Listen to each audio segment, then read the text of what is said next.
So I wanted to ask Bo some questions that could benefit all of you, just, kind of about our process and, what we've done and how we work together as a team. And kind of just different things as far as preparation and when he does speeches or events. So the first question is, when I get you a speech, what do you do? What's the first thing you do to prepare for that? Yeah. Oh, that's good. She'll be on the phone and she goes, look, you're talking to Mass Mutual on Saturday or whatever it is. I want to know, first thing I want to know how big that stage is, and I want it designed how I want it, not how they want it.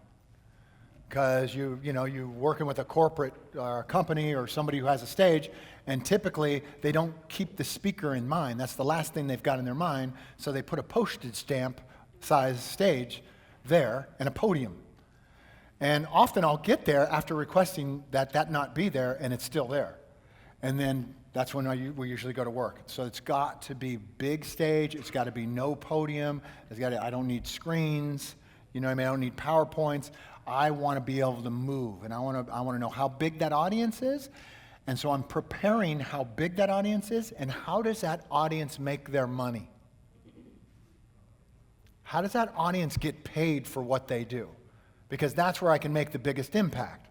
Even though I talk about story or being the best, the biggest impact I have on people's lives is in their business. I can build their business based on their humanity, right? Not based on business models and business strategies. I'm not going to do that. I'm going to build it based on you. And so I want to know how they make their money, how they build their business, and that's what I speak into. Yeah, and a lot of time we'll have a call ahead of time with the company just to ask them questions about who's in the room, how do they make their money, and we'll kind of go through that on the phone. Yeah, with the company. Yeah. And then also just we'll come in, and this isn't normal for most speakers, but we'll make a point to come in the day before, go down and check out the room, ask him if Bo can have some time on stage, find out when he can have some rehearsal time, and usually most speakers will just fly in that day and speak. So he's never done that. That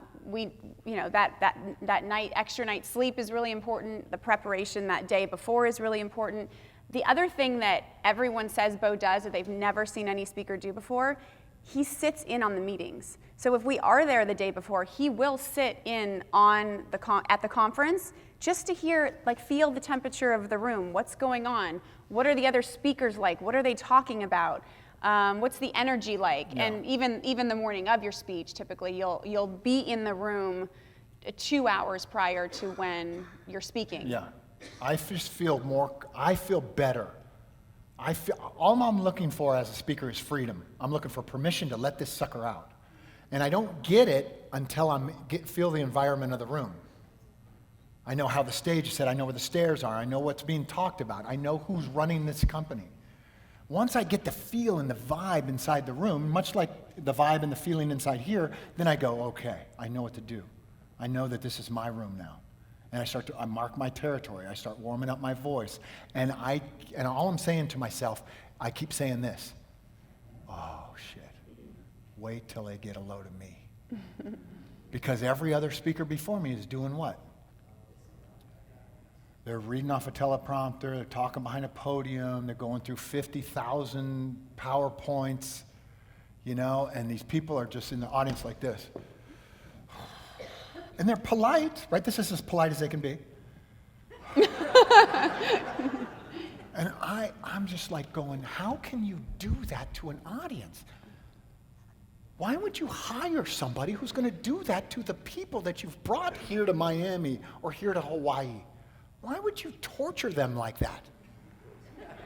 And they do it over and over and over again. And I say, no, look, sometimes I tell these people on the phone, I tell them what's predictable if they hire me. And it's going to be expensive. Because you can go cheaper, but you're going to kill your audience. And I tell them what's predictable after I get off that stage. And this is what I tell them. This is exactly what's going to happen to you, Mr. Owner of Mr. Mass Mutual, the minute that I walk off that stage. You're going to get bombarded with your people. And you know what they're going to say? That's the best shit I ever seen. Thank you for hiring that. That's what's going to happen to you. That's going to be on you. That's what you can expect. And that's only predictable because that's my past, and that's what I hear every single time. And that's how it goes.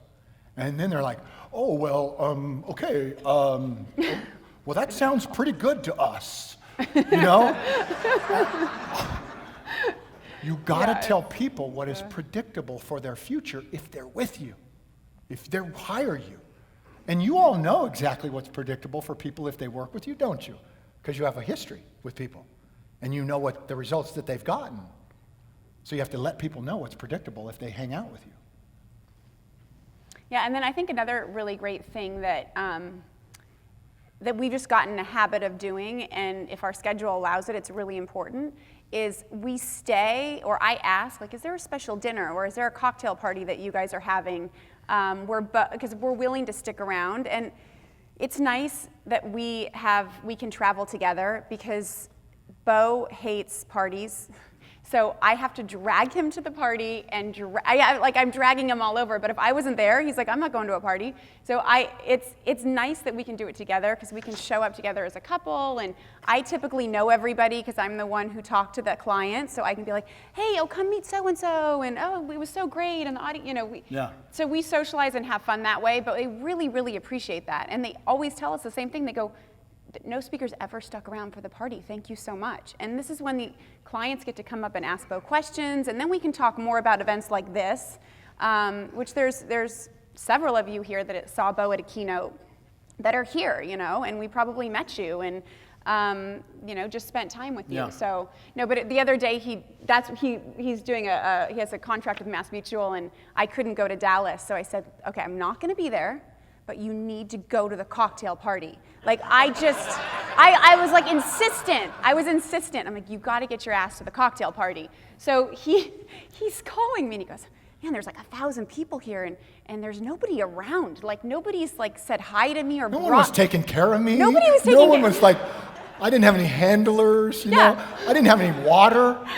I didn't know what to wear. I was like, what? This is hard.